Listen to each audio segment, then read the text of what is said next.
Atos 20, eu quero ler somente o 35. Vamos conversar sobre generosidade. Estamos no mês da música, mês de novembro, mês de adoração, de arte, estamos estudando sobre adoração. E Jesus tem sido a principal pessoa a nos guiar em todo esse mês de novembro. Tem tudo a ver com Ele, porque Ele é o adorador por excelência, Ele é o nosso modelo, Ele é o nosso exemplo. E diz assim o apóstolo Paulo: a única frase de Jesus, note bem isso, a única frase de Jesus que está fora dos evangelhos. É a única vez que alguém menciona uma frase que Jesus falou sem estar registrado lá nos evangelhos. Está nessa frase aqui, registrada pelo Lucas, que nesse momento já estava em companhia do apóstolo Paulo, registrando as suas falas. Diz assim, Atos 20, 35. Tenho-vos mostrado em tudo que trabalhando assim é mister, ou seja, é muito importante socorrer os necessitados e recordar as palavras do próprio Senhor Jesus. Mais bem-aventurado é dar do que receber. É melhor dar do que receber. Lá em Romanos, capítulo 15, acompanha aí comigo, olha só que legal. Romanos capítulo 15, no primeiro versículo diz assim, olha só, Paulo também, né? Escrevendo aos romanos. Ora, nós que somos fortes, devemos suportar as debilidades dos fracos e não agradar-nos a nós mesmos.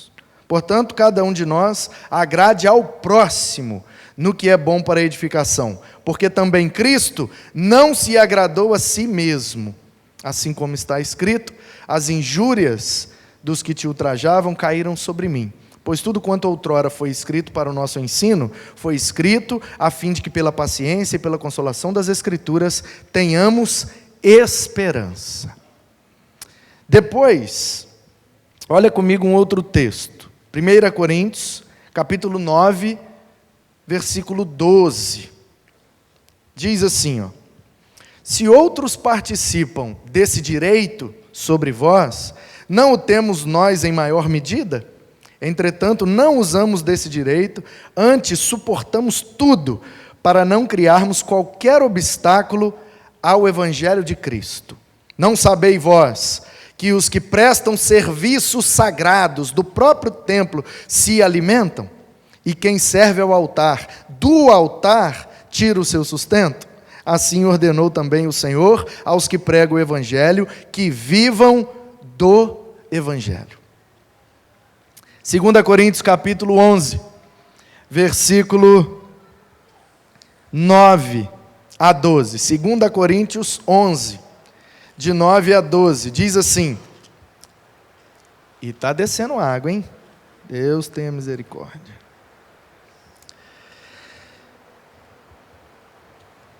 Aliás, vamos pegar aqui do 7, 2 Coríntios 11, a partir do 7. Cometi eu, porventura, algum pecado, pelo fato de viver humildemente, para que fosseis vós exaltados, visto que gratuitamente vos anunciei o Evangelho de Deus? Despojei outras igrejas, recebendo salário, para vos poder servir.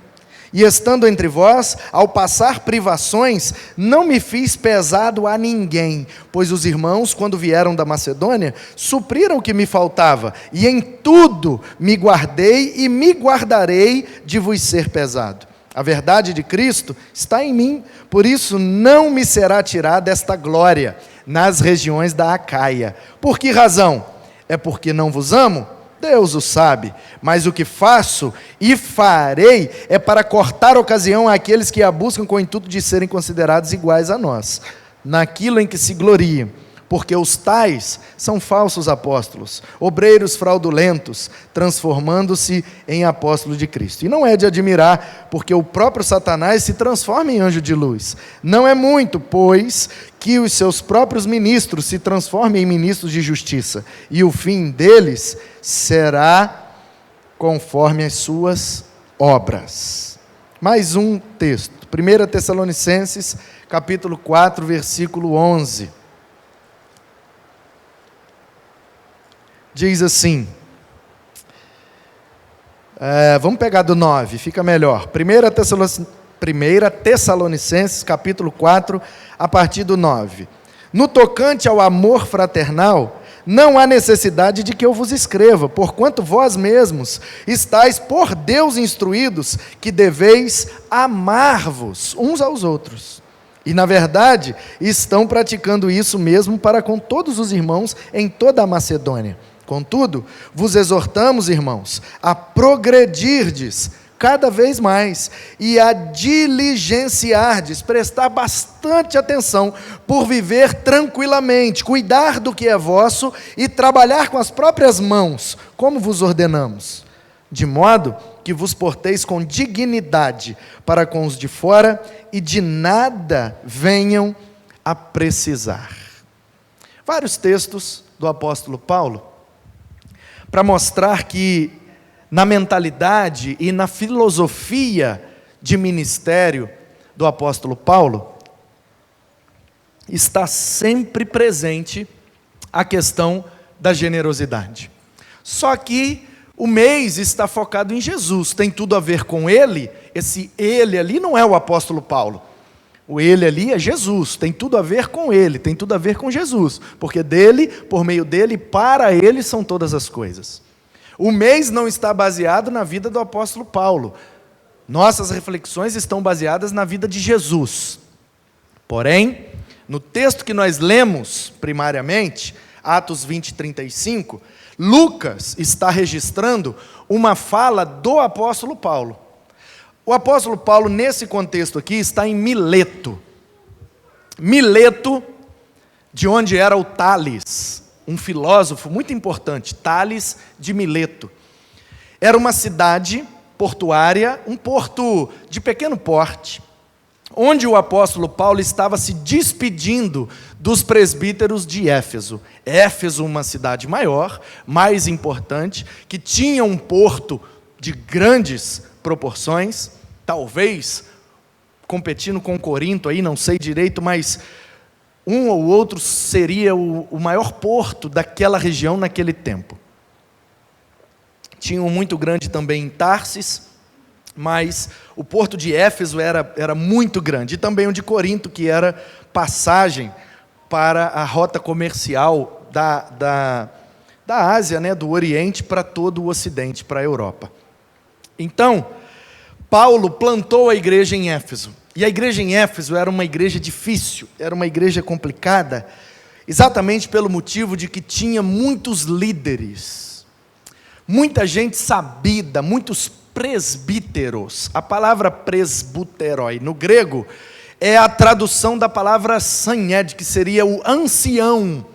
No contexto do Antigo Testamento, tinham os anciãos, não necessariamente os mais velhos, porque quando a gente fala em ancião, na cabeça já vem logo cabelo branco. Ancião é os mais velhos, os velhinhos, do cabelo branco, os carequinha, a turma mais idosa. Não necessariamente, porque o conceito de ancião no judaísmo não é o mais velho, é o mais sábio. E você sabe, porque certamente você conhece alguém que é avançado em idade, mas não tem muita sabedoria, e alguém que tem pouca idade e já goza de muita sabedoria. Uma coisa não é proporcional à outra. Quanto mais velho eu fico, mais sábio eu sou? Não. Primeiro porque sabedoria é algo diferente de inteligência e de experiência. Às vezes a gente não precisa passar pelo problema para saber que é um problema. Alguém já disse que tolo, vou ser polido aqui, tá bom? Eu falaria burro, idiota, mas eu estou aprendendo a falar de forma mais polida. Que afinal, né? Como presidente da ordem dos pastores, não posso falar de qualquer jeito mais. Então estou aprendendo. Tolo é aquele que não aprende nunca. Inteligente é aquele que aprende com os próprios erros. Sábio é aquele que aprende com o erro dos outros. Então é possível ter sabedoria sem ter sido avançado em dias e experiências na vida. Portanto, a igreja de Éfeso tinha muitos presbíteros, na língua grega, muitos anciãos. No contexto, muita gente sábia. E aí, quando Paulo ficou ali 2 anos e alguma coisa, disse para aqueles irmãos: olha, eu estou indo embora, porque Deus tem um propósito na minha vida e eu fui chamado para evangelizar os gentios e levar o evangelho aos confins da terra, e para que isso aconteça, estrategicamente, eu preciso estar na capital do império, porque de lá a propulsão do evangelho será maior. Então eu tenho que ir para Roma, não posso parar aqui em Éfeso. Gosto muito de vocês, vocês são uma bênção, e isso acontece ali, a partir do versículo 10, né? Do 13 em diante você entra no contexto, e do 17 em diante você vê Paulo ali em Mileto se despedindo dos presbíteros de Éfeso, onde ele fala aquela famosa frase que é para mim o que dá autoridade para o Paulo de falar do assunto de generosidade. Nós vamos focar aqui em Jesus, porque ele é o mais generoso de todos, mas Paulo, ele menciona a frase de Jesus no versículo 35 que nós lemos, porque ele aprendeu com Jesus a viver com generosidade. O grande problema é que a gente acha que quando se fala em generosidade, só estamos falando de dinheiro. A generosidade é aquele que dá uma oferta muito grande. Também é. A generosidade é aquele que dá um presente muito caro. Também é.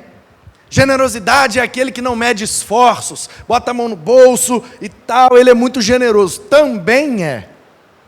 Só que Jesus é o exemplo maior de generosidade, e eu não vejo nos evangelhos ele dando uma oferta extremamente alta lá no templo.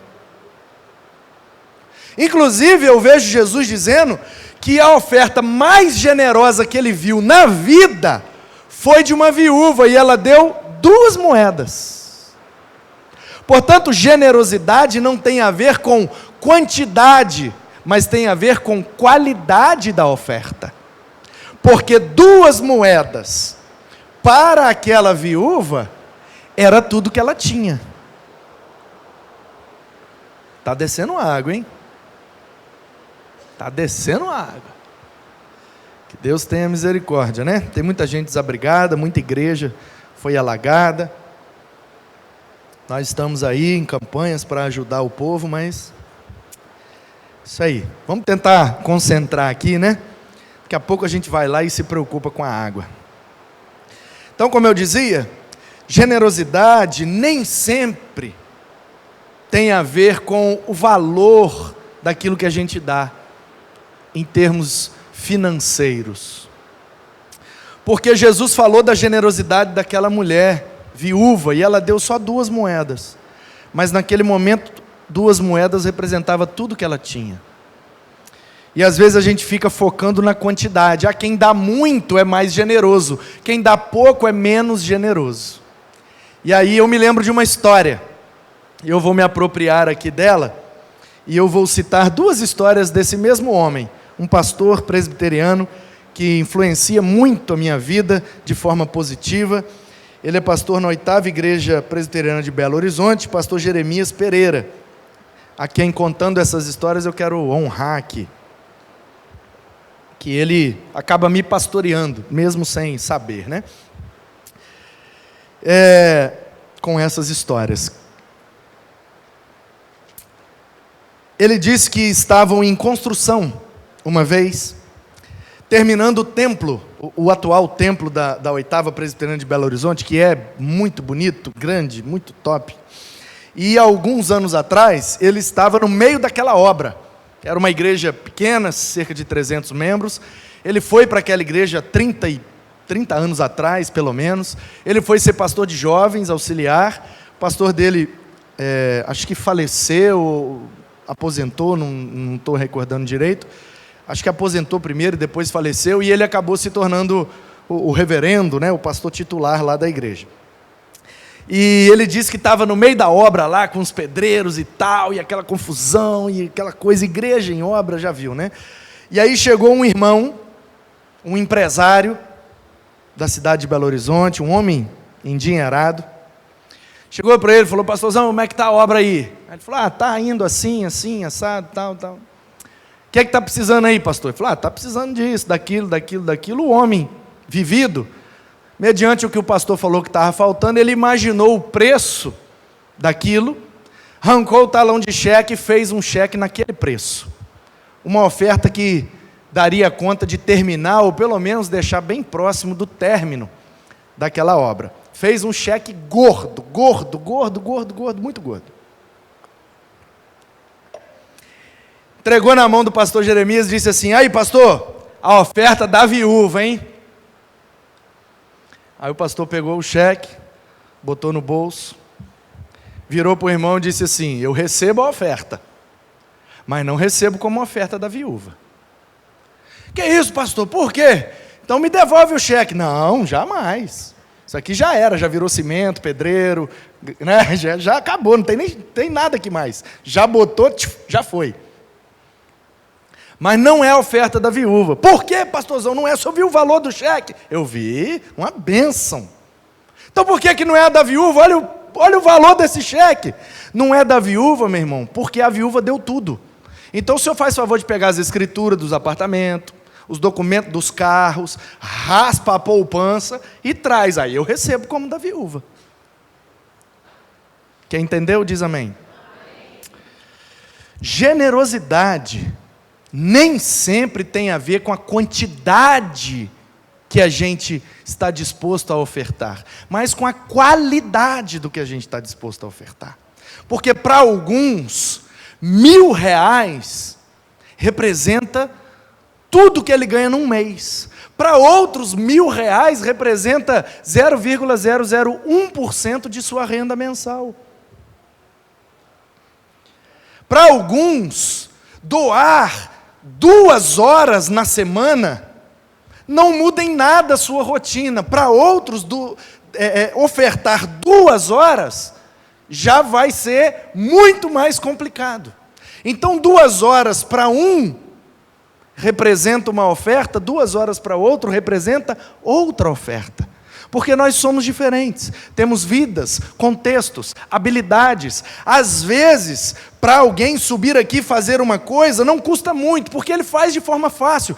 Para outro, já é quase um parto fazer algo, porque tem que se esforçar, porque tem que fazer com muita dedicação, com muita atenção. Então, nós não podemos julgar as ofertas uns dos outros, porque ninguém conhece o que se passa no coração e na vida íntima de cada um. De forma que generosidade não é um assunto nosso. Ninguém tem condição de olhar e falar: esse é generoso ou aquele não é generoso. A menos que a gente possa sondar o coração daquele que entrega a oferta. Portanto, só Deus tem capacidade e poder para fazer isso. Então, já quero tirar da sua cabeça a ideia de que nós temos condição de medir a generosidade das pessoas. Não temos, porque a mesma coisa para um representa generosidade, para outro representa pão-duragem.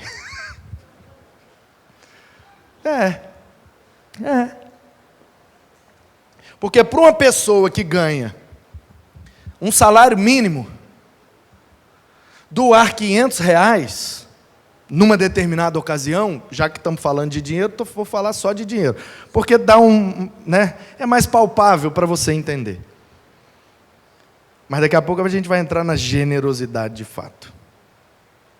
Mas usando a ideia do irmão que queria dar uma oferta grande como a oferta da viúva, vamos ficar aqui na ilustração do dinheiro.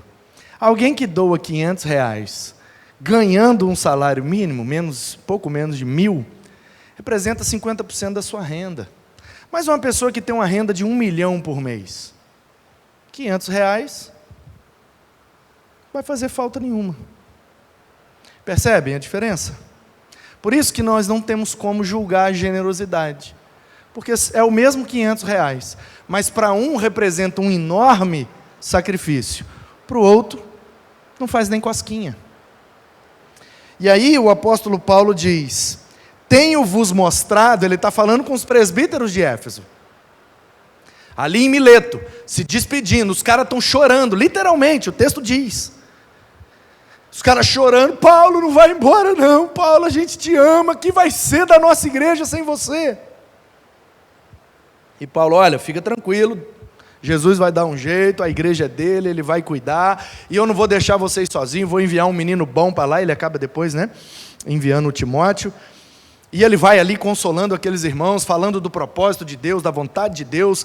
E aí o versículo 24 é o meu preferido, um dos meus preferidos da Bíblia, em nada tenho a minha vida como preciosa, contanto que se cumpra em mim a carreira que me foi proposta e que eu pregue o evangelho de Deus. Então ele diz: olha, eu não considero nada como precioso na minha vida, eu estou disposto a abrir mão de tudo, por uma coisa: o propósito de Deus se cumprir na minha vida. Se o propósito de Deus é me levar para Roma, ainda que eu seja preso, ainda que eu seja açoitado, ainda que eu tenha que perder tudo, abriria mão de tudo para ficar só com o propósito de Deus. E aí, na minha leitura, irmãos, isso é a maior atitude de generosidade que a gente pode ter. Estarmos dispostos a abrir mão daquilo que a gente considera nosso e ofertar a Deus, para que Ele tenha total liberdade de usar as nossas vidas, onde, quando e como Ele quiser. Amém? Mas vocês estão devagar demais, gente. Pelo amor de Deus.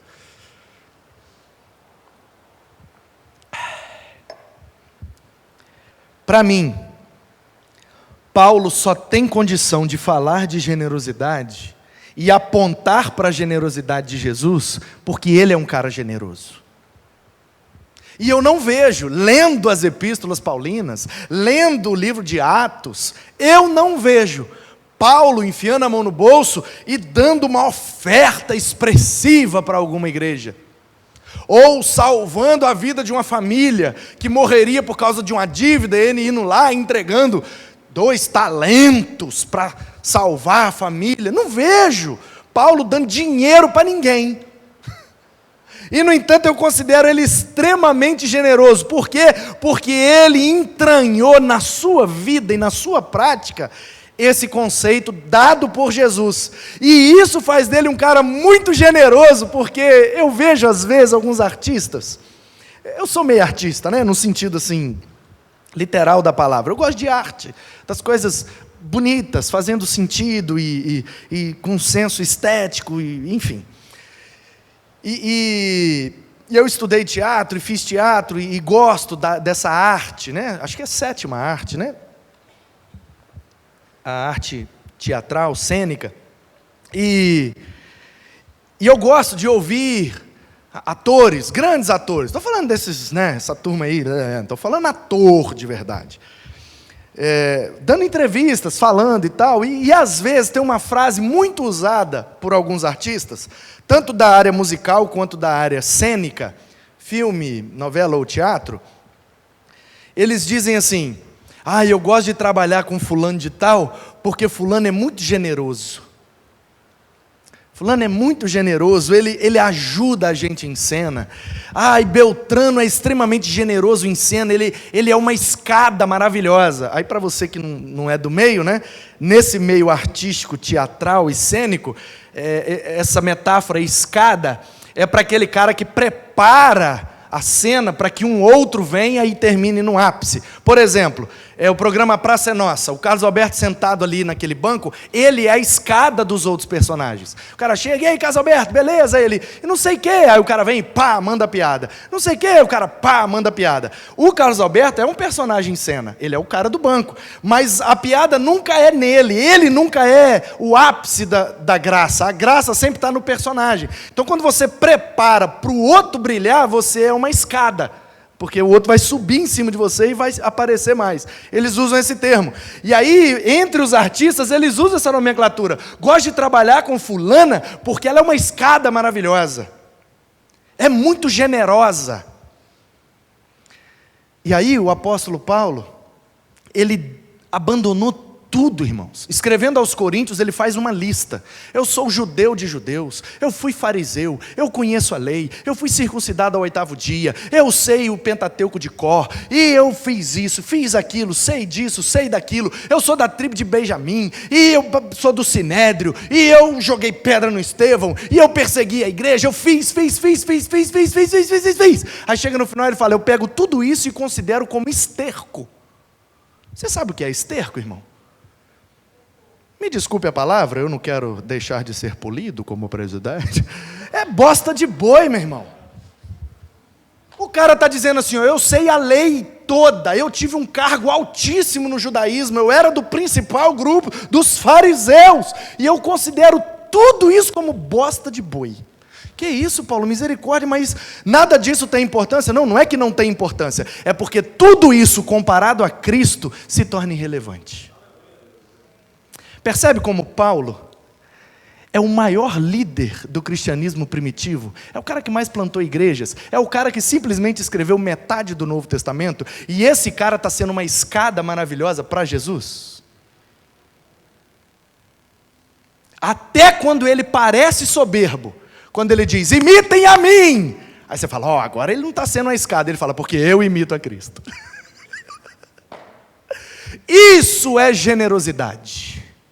Quando nós entendemos que o nosso papel é servir de escada para os nossos irmãos, servir de escada para os que estão ao nosso redor, servir de escada para Jesus, porque convém que Ele cresça, que Ele apareça.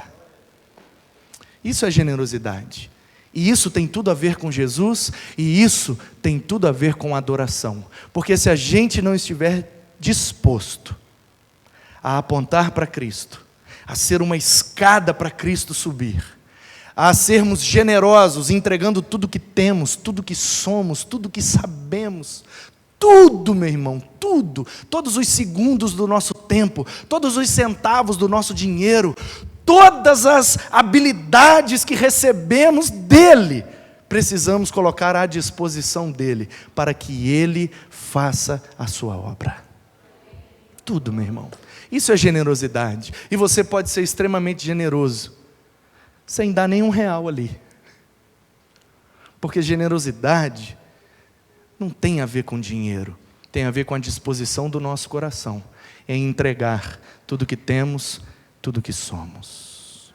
E não tem como ser adorador sem ser generoso, porque você vai ficar, como diz na gíria, né, merrecando aí a sua adoração. Vai ficar dando merreca, vai ficar botando limite. Não, eu adoro só até aqui. Não, eu vou só até aqui. Não, eu só estou disposto a ir até aqui. Isso não é adoração, meu querido. Isso não é adoração. Nem no Antigo Testamento, muito menos no Novo. Por quê? Porque quando um animal era trazido para o culto, para a adoração, para o sacrifício, não era trazido só a perna de um cordeiro, era? Alguém tinha coragem de chegar no tabernáculo lá, eu trouxe aqui a minha oferta, o quê? A pata, uma pata de um cordeiro. Não pode? Não pode. Eu trouxe aqui a picanha de uma vaca. Se bem que hoje uma picanha é uma oferta maravilhosa, tudo é uma questão de referência. Mas naquele tempo, em termos de adoração, não pode ser a picanha, tem que ser a vaca inteira. Para o sacerdote matar, e colocar lá, e meter fogo, e subir a fumaça, e aquele que trouxe a oferta se sentir perdoado, e sentir que o seu culto foi aceito a Deus. A oferta tem que ser inteira. Ou será que Cristo foi crucificado só numa mão? Ou será que Cristo foi crucificado só num pé? Ele se deu por inteiro. Isso é generosidade. Estar disposto a dar a sua vida, dar tudo que você tem, dar tudo que você sabe, dar tudo que você possui. Nada do que temos é nosso. Pastor, o Novo Testamento não trata de dízimo como ordenança para a igreja. É verdade, irmão. Então por isso eu não vou dizimar. Problema seu. Problema seu. Isso só demonstra o quão pão duro tu és. Porque eu não entrego ali meu dízimo, irmão, eu não dou ali as minhas ofertas, para a campanha do ar, para o Ministério Infantil, para missões, para qualquer outra campanha que surgir.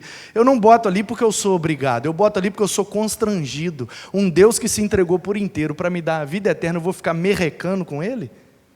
Sendo que na palavra dele tem uma promessa de que não faltará semente ao que semeia, e quanto mais você semear, mais você colherá. Se você quer colher melancia, você tem que plantar o quê? Semente de... Então, se você quer ter uma vida financeira saudável, o que é que você tem que semear, meu irmão? Isso não é teologia da prosperidade, não. Isso é prosperidade da teologia. Presta atenção. Querendo te ensinar a Bíblia. Querendo que você viva uma vida financeira saudável. Que você tenha condição de comer o lado esquerdo do cardápio. Sabe o que é isso? Eu, por muitos anos, comi o lado direito do cardápio. Né? Na esquerda do cardápio fica a comida. Do lado direito fica o preço. Por muitos anos eu comi o lado direito do cardápio. Eu olhava pelo preço, eu quero esse. Porque agora eu sou pastor, eu sou ladrão e eu roubo o povo e por isso que eu tenho condição. Não, meu irmão, é porque um dia eu entendi que tudo que eu tenho e tudo que eu sou pertence ao Senhor. E que sentar num restaurante com a minha família, com alguém que eu amo, e agir com generosidade também é um culto a Deus. Vamos comer, irmão? Vamos. Então pede aí o que tem de melhor aí. Qual que é o melhor que você tem aí, meu irmão? Mas tem que ver o preço. Que ver o preço, rapaz? Eu quero adorar a Deus, porque eu sento num restaurante como adorador. Eu não deixei de ser adorador. E como adorador eu quero ser generoso ao meu Deus. Quero ser generoso. Eu quero dar tudo. Tudo e mais um pouco ainda, se tiver como. Meu irmão, generosidade é um estilo de vida, assim como a adoração é um estilo de vida. Ou você vive isso, ou não é adoração. Você pode saber todas as músicas de cor, você pode cantar no tom, você pode... Por isso que eu subo aqui, às vezes puxo num tom nada a ver, não sei o tom que estão cantando ali, e desafino mesmo, e não estou nem aí. Por quê? Porque eu sei que a adoração não tem nada a ver com música. Estou nem aí se desafinou, se desentoou, meu negócio é fazer rima. Tudo que eu tenho, tudo que eu sou, tudo que eu sou mordomo. E generosidade é isso. É entender que nós não somos dono de nada. Não sou dono de nada. Nada me pertence. Está comigo, eu estou tomando conta. Eu estou tomando conta, mas um dia o meu patrão vai vir, vai olhar para mim e vai falar: o que é que você fez com as coisas que eu deixei com você para você tomar conta? E eu vou ter que prestar relatório diante dele. Você deixou esse carro aqui comigo. E eu usei ele, sabe para quê? Só para o meu uso, só para eu ir para a praia, só para eu fazer minhas viagens e só para fazer minhas coisas. Isso aqui que eu fiz com que você me deixou para tomar conta.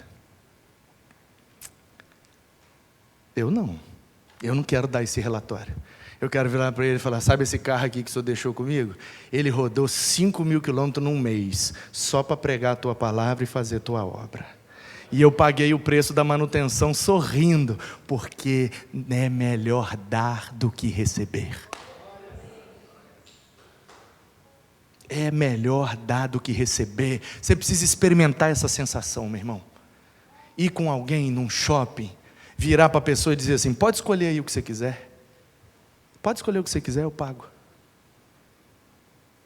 Entrar num lava-jato, o cara acabou de lavar seu carro, você pagar os 20 conto, 30 conto, sei lá, pagar o cara e falar: esse aqui é do lava-jato, é do patrão aí, mas esse 50 aqui é seu, toma aqui, filho, é a gorjeta para você. Você tem que ter você tem que sentir essa sensação, meu querido. Você tem que ver como é que é bom. É muito melhor dar do que receber. Você só não sabe porque você não crê. Porque é Bíblia. Se você cresce, você ia experimentar o quão maravilhoso é você dar. Às vezes até sem poder. Que coisa maravilhosa. Você virar para uma pessoa e falar: você não tem pão de ir? Não, vamos para minha casa. E como é que vai ser? Não sei, bora lá. Mas aí vai aumentar a luz, vai aumentar a água, mas aí vai aumentar o arroz, o feijão, vai ter que comprar mais carne. Aí você começa a fazer conta. Toda vez que você começa a fazer conta, você deixa de ser generoso. Eu não estou falando para você agir de forma tola com o seu dinheiro. Ah, então o pastor falou de generosidade, uhul, vou pegar meu cartão, vou sair passando para tudo que é lado. Não estou falando isso não. Você, presta atenção no que eu estou falando. Falando para você sentar, fazer as suas contas, e como disse Paulo aqui nos textos que eu li, perceber que você pode viver de maneira mais simples, para que sobre mais para você ser mais generoso. Não se prive, pela sua falta de administração e organização, de ser generoso na sua vida, porque isso também é adorar a Deus.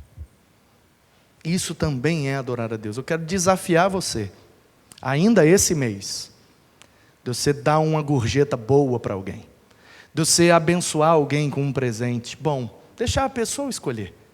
Você nunca fez isso? Eu faço direto. Tem gente aí que sabe, porque eu já fiz. Se eu nunca fiz com você, é porque você não se aproximou bastante para viver isso. Mas o que eu gosto mesmo é de virar para as pessoas e dizer assim, pode escolher o que você quiser aí. Qual é o restaurante mais caro que tem? Então é lá que nós vamos. O que é o mais caro que tem? Então é isso aí que eu quero. Bota na mesa aí, todo mundo vai comer e é nóis. E eu não estou falando para agir com insensatez. Ali, sendo generoso, com o dízimo em dia, com a oferta em dia, com o programa de adoção missionária em dia, com a vida em dia, sem deixar de abençoar as pessoas, porque conseguiu viver com pouco. E aí quando você aprende a viver com pouco, sobra mais para você ser generoso. Esse é o segredo da vida de um adorador. O problema é que a gente vai se ocupando das coisas. Porque eu tenho que fazer isso, que eu tenho que fazer aquilo, que eu tenho que fazer... Aí a gente acha que não tem tempo para Deus. Não é que você não tem tempo, você está administrando mal o tempo. E nós precisamos ser bons administradores, porque o que Ele deixou com a gente, Ele vai voltar para prestar conta. E que relatório a gente vai dar a Ele com o que Ele nos deu? Ele nos deu 24 horas por dia. 176 horas por semana. E o que é que nós temos feito com 176 horas? E a gente acha que 1h30 aqui na quinta, mais 2 horas domingo de manhã, mais 1h30 ou 2 horas domingo à noite, é muito. Eu fiz a conta aqui, uns domingos atrás, não dá nem 5% do tempo, irmãos. E a gente fica negociando, fica merrecando com Deus. Mas eu já fui no culto essa semana, meu Deus, agora minha vida é só igreja, só igreja, só igreja. 176 horas. 2 horas na quinta, 2 horas no domingo de manhã, 2 horas, dá 6 horas. Ainda sobra 170, você ainda está achando que é pouco. Me ajuda, meu querido. Como é que a gente conversa de generosidade nesses termos? Não, tem que fazer para sobrar, porque o nosso Deus é Deus de abundância. Ele não é Deus de merreca, Ele não é Deus de, não, vou dar uma vida muito grande para vocês. Vocês vão vir morar comigo, vão viver aqui 1000 anos, tá? Lá na terra vocês vivem no máximo 100, viver 1000 aqui comigo tá bom demais. É isso que Ele nos prometeu? 1000 anos? Ele nos prometeu a eternidade. E a gente fica fazendo merreca de hora, de dia, de segundos, de reais, de centavo. Pelo amor de Deus, mano. Não, pastor, eu sou fiel. Eu dou dízimo do bruto. E eu conto as moedinhas. Se tiver que dar 123,04 centavos, eu vou lá no banco, eu trago os 4 centavos, que eu quero ser fiel. Ô, meu irmão, quem sabe ser generoso não seria melhor e mais fácil que ser fiel? Você não precisa ir no banco, pega logo 125 redondo e bota ali, larga de ser mesquinho. Pastor, eu tenho que arredondar para cima ou para baixo? Se você fez essa pergunta, você já não entendeu generosidade. Pastor, é do bruto ou é do líquido? Não entendeu. Pastor, tem que vir em todos os cultos, ou se faltar tem problema, como é que é? Você não entendeu. É generosidade, meu irmão. É o máximo possível, é fazer para sobrar, é fazer com abundância, porque é isso que Ele nos prometeu, e o mínimo que a gente pode fazer é devolver a nossa vida de forma generosa para Ele. Para terminar, eu quero contar outra história do mesmo pastor Jeremias Pereira.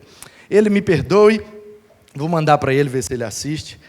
E talvez um ou outro detalhe aqui, porque você sabe, quem conta um conto, aumenta um ponto. Então, assim, telefone sem fio, né? Você fala aqui o Zeca da roça. Aí vai, quando chega lá, é o Zé da carroça. É bem parecido, mas é totalmente diferente. Então, que ele me perdoe um ou outro detalhe que eu não souber contar, mas na essência, a história é verídica e é boa. Quem está comigo diz amém. Pastor Jeremias Pereira, esse da oferta da viúva que eu contei no início, ele contou que uma vez ele estava orando, início do mês, de joelhos, orando pela igreja, orando pela família, orando pelas questões e tal. Aí diz ele que sentiu assim, ó, rapaz, esse mês eu tenho que pegar todo o meu salário e vou dar de oferta. Aí diz ele que estava orando, pensou isso, falou, ei, misericórdia, que é isso, gente? Aí parou de orar na hora, e falou, não, meu Deus. Aí tomou um banho, foi para a cozinha, a esposa estava lá, começou a tomar café, e ele estava assim com um olhar perdido e tal. Aí a esposa dele falou, meu bem, o que você tem, que você está meio assim, meio diferente, meio esquisito? Não, que eu estava orando ali, veio um negócio na minha cabeça, que não é de Deus não. O que é, meu filho? Não, eu estava orando lá e pensei assim, que esse mês eu tinha que dar todo o meu salário de oferta. Aí ela, meu irmão, mas isso não, isso aí... Não, isso não é de Deus, não. Ela não é de Deus, então vamos lá. Se não é de Deus, só tem outras duas opções. Ou é do diabo, ou é da sua carne. Porque toda motivação, ou é divina, ou é diabólica, ou é carnal. Aí, bom, vamos lá. Se não é de Deus, então vamos supor que é do diabo. Você acha mesmo que o diabo ia botar no seu coração o desejo de ofertar para a obra de Deus? Se fosse o diabo, ele ia mandar você torrar com jogo, com bobeira, bebida, não sei o quê, investir em coisa que não presta. Na obra de Deus, aí ele então não é do diabo. Não, então é a carne, só pode ter sido da carne, que eu quero me aparecer, que eu quero sentir assim, um crente melhor, eu vou lá, vou dar tudo para me sentir melhor. É minha carne, é pura vaidade. Aí ela, será que sua carne ia pedir para você dar o salário todo para a obra de Deus? Se fosse sua carne, o seu desejo vaidoso, seria para comprar uma roupa, comprar um relógio, comprar um sapato, comprar um carro melhor. Vamos lá e vou botar esse dinheiro todo, dar uma entrada, pegar um carrão top, para satisfazer sua carne. Será que a sua carne ia mandar você dar para a obra de Deus? Ele é verdade, né? Então, oh meu Deus, então foi Deus mesmo, filha? Aí ela, por eliminação, só sobrou Deus. Ele então não tem jeito, né? Aí diz ele que pegou a oferta, pegou o salário inteiro, o valor de um salário mensal que ele recebe lá da igreja, e pum, fez o cheque e botou lá. Aí falou, Senhor, está nas tuas mãos, tenha misericórdia, não sei como é que eu vou virar o mês não, mas o Senhor há de prover. E aí ele foi pregar numa igreja, ganhou uma oferta. Foi pregar numa igreja pequenininha, e puf, eu já vivi isso, de dar uma oferta generosa e falar, Senhor, está contigo. Aí naquele mês eu tinha uma agenda para pregar numa igreja pequenininha, minha esposa lembra ela sabe de tudo, que ela é mais chegada do que eu, ela lembra com detalhes. Uma igrejinha assim, irmão, sem exagero assim, talvez menor do que essa plataforma, o púlpito aqui. Umas cadeirinhas de plástico, devia ter umas 30, 40 pessoas. Lá na Biboca, no São Marcos 2, na Serra, não sei onde, vai eu no meu golzinho quadrado, com terno verde, aleluia. Oh Deus, está muito melhor. Aí fui lá, preguei, e eu com dinheiro contado da gasolina, do pedágio, da ida, da volta, e chovendo, e o golzinho não tinha ar-condicionado, tudo embaçado, e a Ana Paula com a fralda do Manuzinho limpando, e ele chorando atrás, aquela bênção, e vamos embora. Aí preguei, no final do culto o irmão veio com uma sacola de supermercado, segurando com as duas mãos assim, ó. Aqui, pastor, nós estamos 1 ano fazendo campanha e juntando dinheiro para dar uma oferta, porque o pastor falou que o senhor é seminarista e que precisava de ajuda. Está aqui, ó. Nós fizemos 1 ano, juntamos dinheiro para te dar uma oferta. Ana Paula foi contando a oferta até em casa. Aquele monte de nota de 2 e moeda de 1, e 50 e 20 centavos, aquela marafunda, e salvou o mês. E aí o pastor Jeremias disse que naquele mês, de forma sobrenatural, foi acontecendo assim, uma oferta daqui, uma oferta. Aí quando chegou no final do mês, era aniversário de uma das noras dele. Aí ele tinha prometido, por causa da generosidade, né? Que todo adorador genuíno é generoso. Aí, por causa da generosidade, ele falou com a nora dele: minha filha, ó, no seu aniversário esse ano eu vou te levar no restaurante, no que você escolher. E o que você quiser nós vamos comer. E você que vai mandar, o que você mandar eu vou obedecer, e é seu aniversário onde você quiser. Aí ela, tudo bem. Aí na semana ela lembrou: ô sogrão, tá de pé a promessa? Aí ele, ai meu Deus. Tá de pé. Aí ele pensou, vou no cartão lá e joga para frente, vê o que a gente faz. Ai meu Deus, misericórdia. Ele estava num propósito de não ficar comprando no cartão de crédito. E, meu Deus, o que vai ser que eu vou fazer? Bom, vamos, pela fé vamos. Aí ela escolheu a churrascaria mais cara de Belo Horizonte. Meu sogro, já que o senhor falou que eu que mando, eu quero rodízio para todo mundo. Aí foi os 3 filhos dele com as 3 noras, e entrou para dentro, e ele mais a esposa, e rodízio para todo mundo. Aí diz ele que comeram, e ele só fazendo conta: meu Deus, misericórdia, misericórdia, Senhor. Aí daqui a pouco, ó, sobremesa, tudo liberado, né, sogrão? E sobremesa para todo mundo, e tal, e meu Deus, e ele fazendo conta. Aí o pessoal ainda olhou e falou: picolézinho, né, para terminar, e vai lá naquele negócio daqui bom. Diz ele que pegaram só daqueles Magnum. Diz ele que era 12, 16 contos, sei lá, caríssimo o picolé na churrascaria. Cada um pegou um picolézão daquele, do mais caro. Ele, misericórdia. E foi somando aquilo tudo, e ele fazendo conta, ele falando: Senhor, que prova é essa? Aí diz ele que já estava amuado, assim, não vai ter jeito, eu vou ter que entrar no cartão, meu Deus do céu, vou ter que pedir um adiantamento do 13º para pagar essa fatura. E aí o garçom veio, fechou a comanda dele, ele olhou, misericórdia, vai ele para o caixa, está na fila do caixa, entregou a comanda para a menina: boa noite, tudo bem com o senhor? Pegou o carimbo, tá aqui. Aí ele olhou o carimbo, pago. Ele, não filha, que é isso? Mas como é que você botou pago aqui? Você já botou com antecedência? Não, deixa eu te dar o cartão. Não, senhor, já está pago. Aí ele lá dentro, ele falou: não, ô Jesus, que é isso? Soubesse que era fácil assim. Aí, irmãos, diz ele que olhou para a menina e falou assim: filha, eu já entendi, mas explica para mim, qual é a sua explicação disso aqui? Como é que já está pago? Aí ela falou: está vendo aquele senhor de jaqueta preta lá atrás? Aquele senhor de jaqueta preta. Aí ele: então, quando o senhor entrou, ele já estava lá. Quando o senhor entrou e sentou lá com sua família, ele veio aqui no caixa, virou para mim e perguntou assim: aquele lá é o pastor Jeremias?